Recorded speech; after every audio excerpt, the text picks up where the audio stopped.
Welcome back to Chrono Tales, where the ordinary becomes extraordinary and the familiar becomes frightening.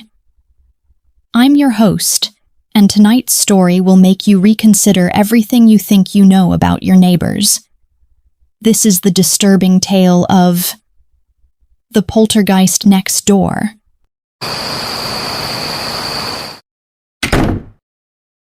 They say good fences make good neighbors. But what happens when the fence isn't high enough to keep out what lives next door? What happens when your neighbor isn't quite human?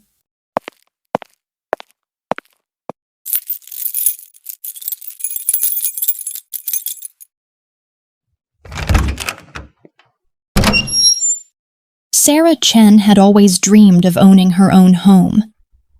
After years of cramped apartments and noisy roommates, the small two-bedroom house on Maple Street seemed like paradise.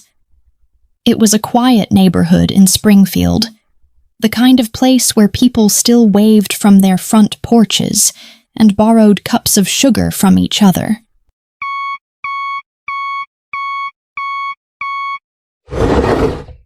On moving day in September 2023, Sarah's biggest concern was whether her couch would fit through the front door.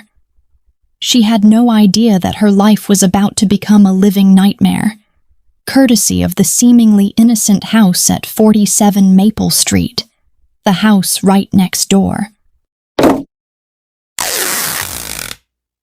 Excuse me, are you the new neighbor?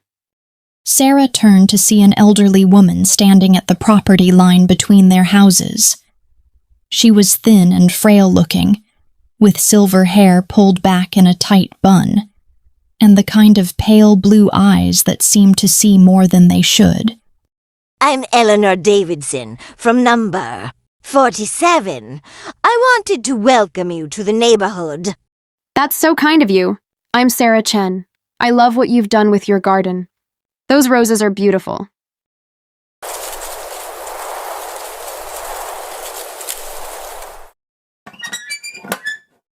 Thank you, dear. I've been tending them for 43 years. Tell me, have you lived alone before? Yes, I had an apartment downtown. Why do you ask? No reason, dear.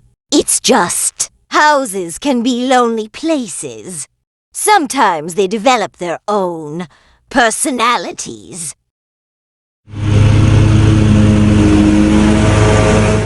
There was something odd about the way Mrs. Davidson said, personalities.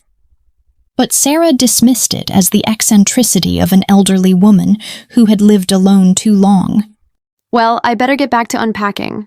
Thanks for stopping by. Of course, dear. If you need anything, or if anything unusual happens, don't hesitate to knock.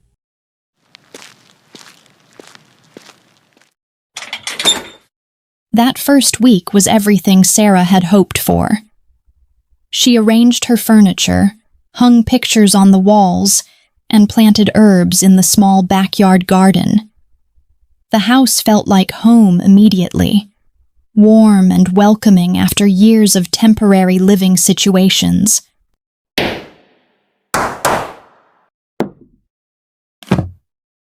It was on the 8th night that Sarah first heard the sounds from next door.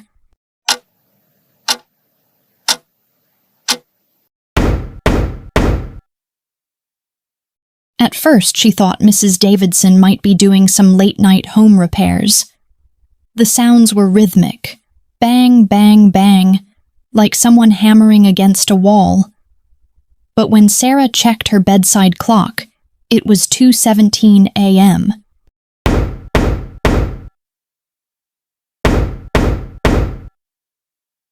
What on earth?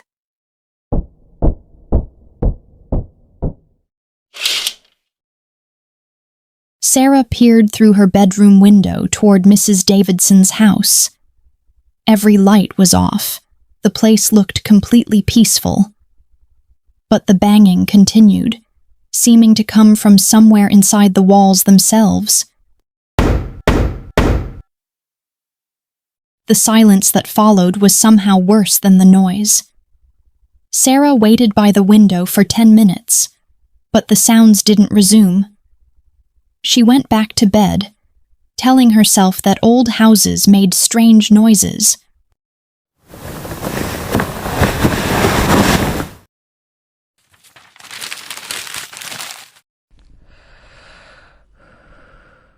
The next morning, Sarah saw Mrs. Davidson working in her garden and decided to ask about the noise. Mrs. Davidson? I hope you don't mind me asking, but were you doing some construction work last night? I heard some banging around 2 a.m.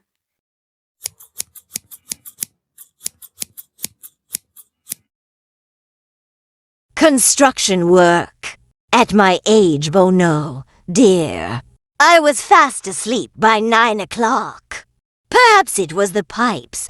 Old houses have temperamental plumbing. Maybe, it just seemed so rhythmic. Houses have their own rhythms, dear. You'll get used to it. Over the next 2 weeks, the sounds from Mrs. Davidson's house became a nightly occurrence. Sometimes it was banging. Sometimes it sounded like furniture being dragged across the floor. Once, Sarah could have sworn she heard screaming, high-pitched and desperate. But when she called out to ask if everything was okay, Mrs. Davidson's voice had called back that she was fine, just watching a movie.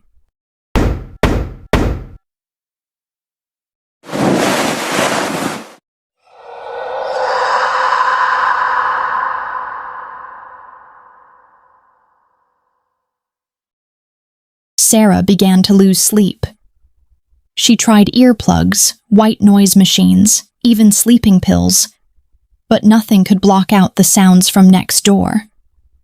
Dark circles appeared under her eyes, and her work performance at the marketing firm began to suffer.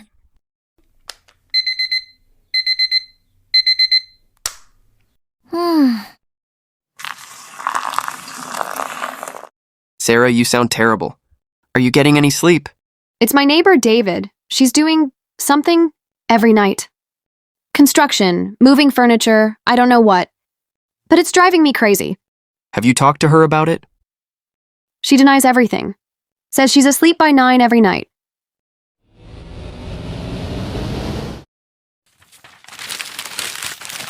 Maybe you should call the police. There are noise ordinances. And tell them what? That my elderly neighbor is being too loud? They'll think I'm the crazy one. Hold on, someone's at the door.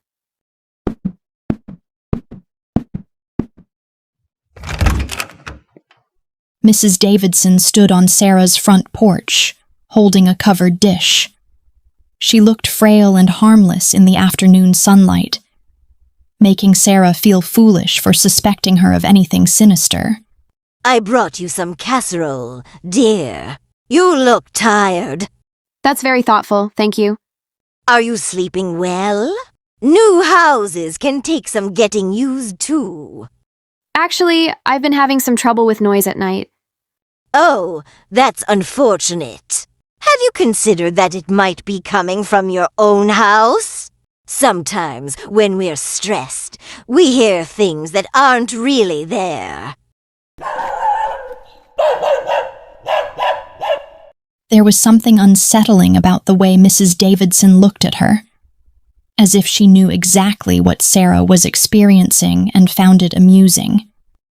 I'm pretty sure the sounds are coming from outside my house. Well, if you're certain, though I sleep like a baby every night, perhaps you should see a doctor about your hearing.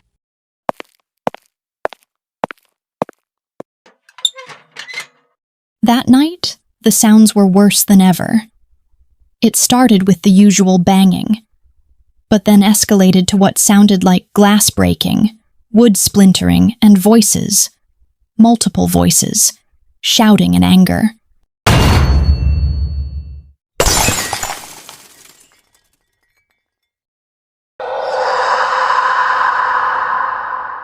Sarah called 911. 911, what's your emergency? I think there's a domestic disturbance at my neighbor's house. It sounds like people are fighting, things are being broken. What's the address? 47 Maple Street. Please hurry, it sounds really bad. 2 police officers arrived within minutes. Sarah watched from her window as they knocked on Mrs. Davidson's door. She answered immediately, looking perfectly composed in a neat bathrobe and slippers. After a few minutes, one of the officers came to Sarah's door. Ma'am, we spoke with your neighbor. She says she was asleep and didn't hear any disturbance. The house is quiet, no signs of damage or struggle. I wasn't dreaming. I was wide awake. I understand your concern, but without evidence of an actual disturbance, there's not much we can do. Maybe try talking to your neighbor during the day.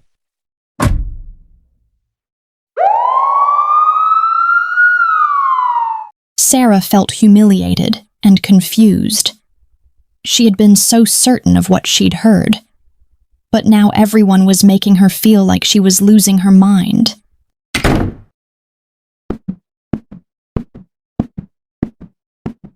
That's when she noticed something that made her blood run cold.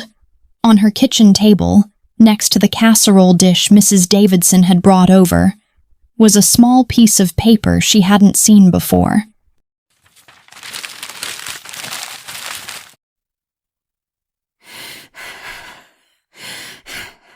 Written in spidery handwriting were the words, "Some sounds are meant to be heard. Some secrets are meant to be kept."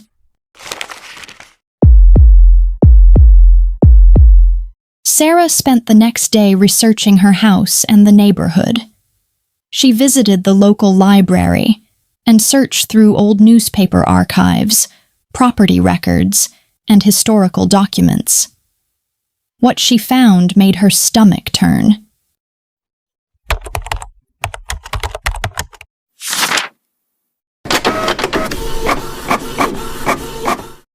Find what you were looking for, dear.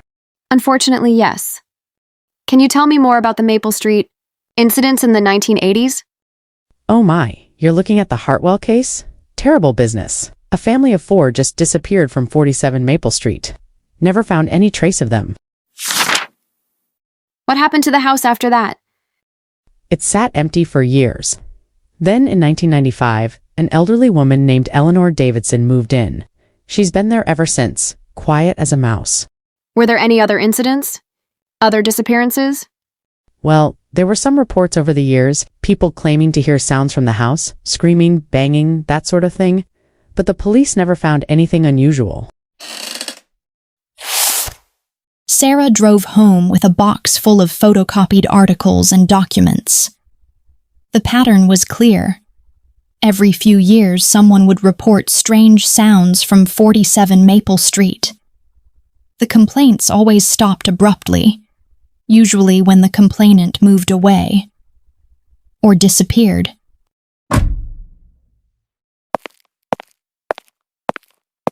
That evening, Sarah decided to try a different approach. Instead of trying to sleep through the sounds, she would document them.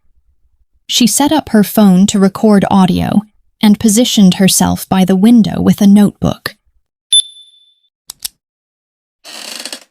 At exactly 11:47 p.m., the sounds began. But this time, Sarah was ready. She wrote down everything: the time, the type of sound, its duration. After an hour of banging, the sounds shifted to what seemed like crying, then angry shouting, then a sound like heavy objects being thrown against walls.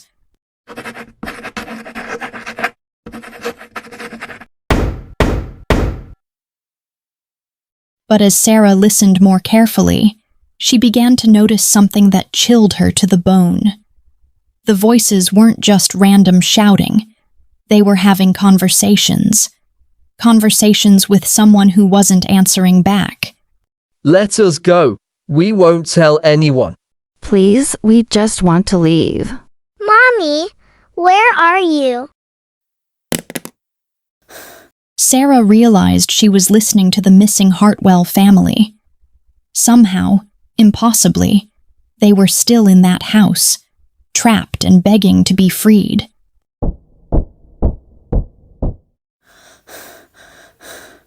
When she checked her phone, she discovered that while she had clearly heard voices, the recording picked up only silence.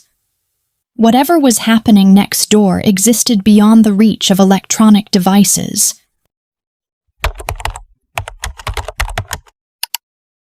Sarah knew she couldn't go to the police again. They already thought she was unstable. She needed proof, and she needed help from someone who would believe her. Dr. Webb speaking. Dr. Webb, my name is Sarah Chen. I need your help. I think she's keeping people trapped in her house. Trapped how, Miss Chen?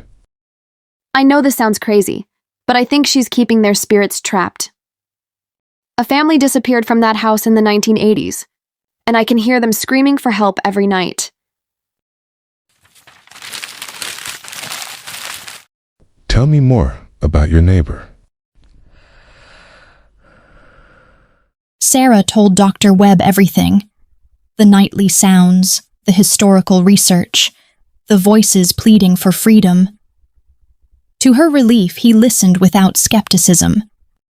Miss Chen, what you're describing sounds like a classic case of spiritual imprisonment. It's rare, but it does happen. Some individuals have the ability to bind spirits to a location, preventing them from moving on. Can you help them? I can try, but we'll need to be very careful. If your neighbor really is what I think she is, she won't hesitate to add you to her collection.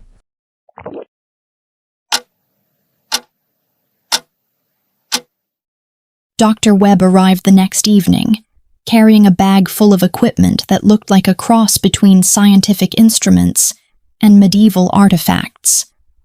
He was a thin man in his 50s, with kind eyes, and the careful movements of someone who had encountered things that shouldn't exist.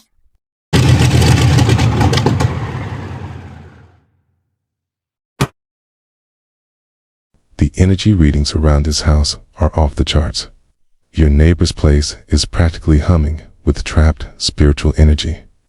What exactly is she? Based on what you've told me, I believe Mrs. Davidson is what we call a spiritual collector. They're individuals who have learned to trap the souls of the deceased, usually for power or companionship. They're extremely dangerous.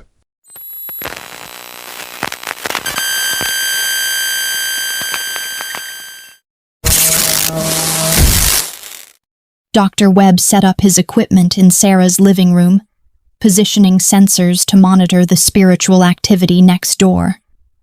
As darkness fell, they settled in to wait.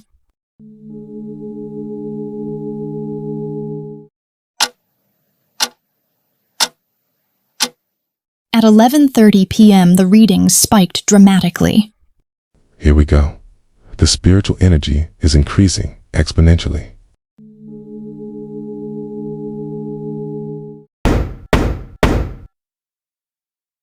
But tonight, the sounds were different. They were more urgent, more desperate, as if the trapped spirits knew that help had arrived. Help us, please. She won't let us leave. The basement. She keeps us in the basement. We can't find the light. It's so dark. They're trying to communicate with us. The presence of someone who can actually help them is giving them strength. How do we free them? We need to break the binding spell. It usually requires destroying the focus object, something Mrs. Davidson uses to maintain control over the spirits.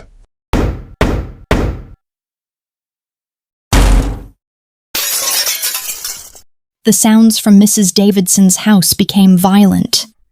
Windows rattled, and Sarah could hear what sounded like furniture being thrown around. She knows we're here. The spirits are becoming restless, and she's losing control.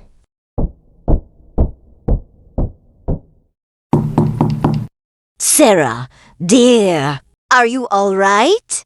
I heard some commotion. I'm fine, Mrs. Davidson. Just watching a movie. It sounded like you might have company. I thought I saw another car in your driveway. Don't let her in. Whatever you do, don't invite her inside. Just a friend visiting. We'll try to keep it down. Through the window, they watched Mrs. Davidson walk back to her house. But instead of going inside, she stood in her front yard, staring directly at Sarah's house. She's not going to wait much longer. We need to act tonight. What do you need me to do? I need to get into that house and find a focus object based on the age of the spiritual imprisonment. It's likely something she's had for decades. A mirror, a piece of jewelry, maybe a book. How do we get inside? We wait until she goes to sleep, then we break in. I know it's illegal, but those people have been trapped for over 40 years. Their freedom is worth the risk.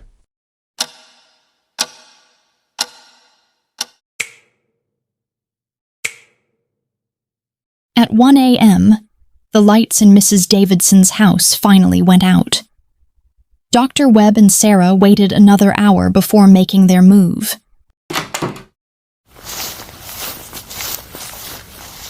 They approached Mrs. Davidson's house from the back.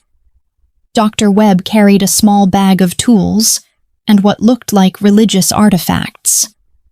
Sarah felt her heart pounding as they reached the back door. The interior of Mrs. Davidson's house was nothing like Sarah had expected. Instead of the cozy home of an elderly woman, it was filled with bizarre artifacts. Mirrors covered in strange symbols, candles arranged in ritual patterns, and books written in languages Sarah didn't recognize.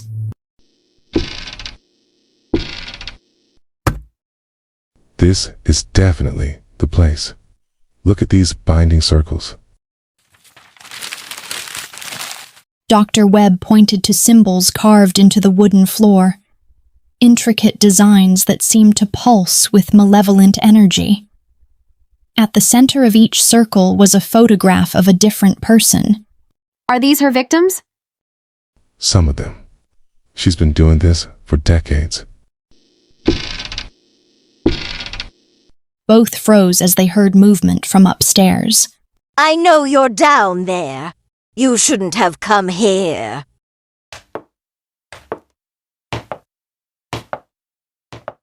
Mrs. Davidson appeared at the bottom of the stairs, but she no longer looked like a frail elderly woman.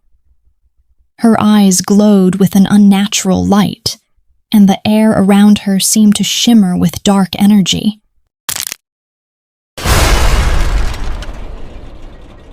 "43 years I've been collecting them, adding to my family. They keep me young. They keep me powerful. And now I'll have to more." You can't hold them forever, Eleanor. Every binding spell has a weakness. Mine doesn't. I've perfected the art. They belong to me now.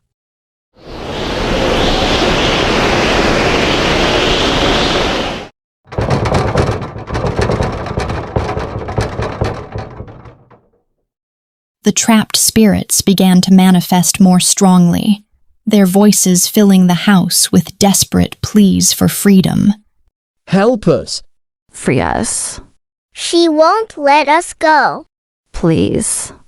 Where are they? Where are you keeping them?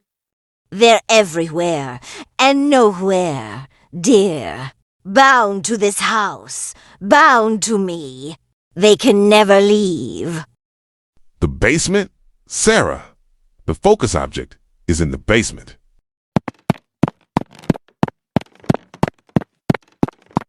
You won't make it down there.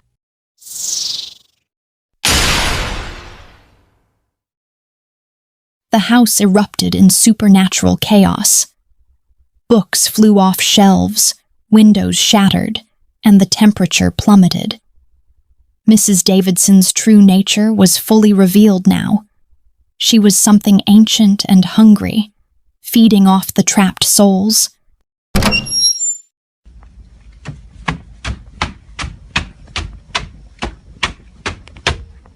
Sarah and Dr. Webb fought their way to the basement, while Mrs. Davidson hurled supernatural attacks at them.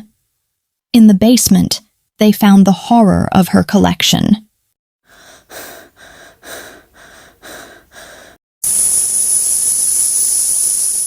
The basement was filled with personal belongings of the disappeared. Family photos, children's toys, wedding rings. And at the center of it all was an antique mirror, its surface black with age and malevolence. That's it. That's the focus. We need to destroy it. Don't touch that mirror. It's taken me decades to perfect it.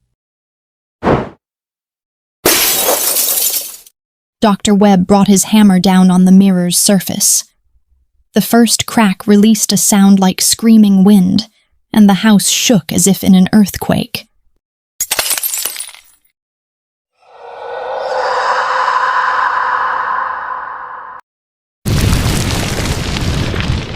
Yes. Break it. Free us! No, my collection. My power. With each crack in the mirror, more spirits found their voices. The basement filled with ghostly figures, the Hartwell family, other victims from years past, all of them reaching toward the light that was beginning to pour through the cracks. Thank you. We can see the light now. We can go home. Tell our families. Tell them we love them. Mommy, Daddy, I can see you.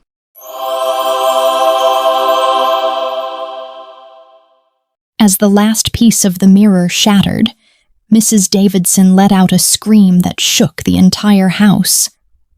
Without the spiritual energy to sustain her, she began to age rapidly, decades of stolen time catching up to her at once.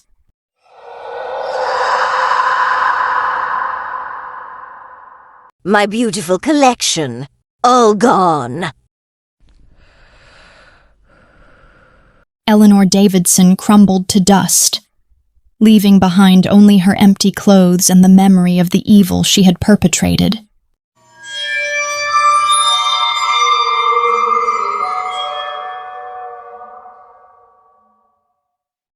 It's over. They're all free now. What happens to the house? It's clean now.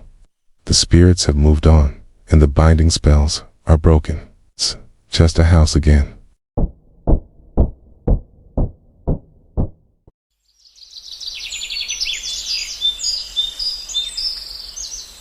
As dawn broke over Maple Street, Sarah and Dr. Webb emerged from the house. The neighbors would wake to find that Mrs. Davidson had passed away peacefully in her sleep. At least, that's what the official report would say.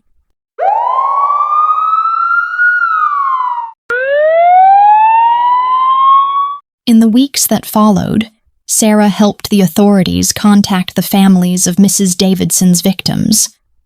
The Hartwell's relatives finally had closure after 40 years of not knowing what had happened to their loved ones.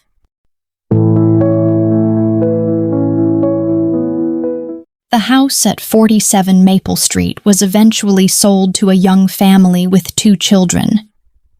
Sarah watched from her window as they moved in, playing in the yard where Mrs. Davidson had once tended her roses. The house was full of laughter again, full of life. Sometimes, late at night, Sarah thought she could hear whispers from next door. But they weren't cries for help anymore. They were sounds of contentment, of a house that was finally at peace.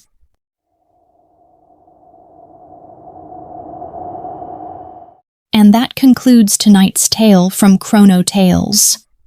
Remember, sometimes the most ordinary-looking neighbors are hiding the most extraordinary secrets. Pay attention to the sounds in the night. Sometimes they're trying to tell you something important.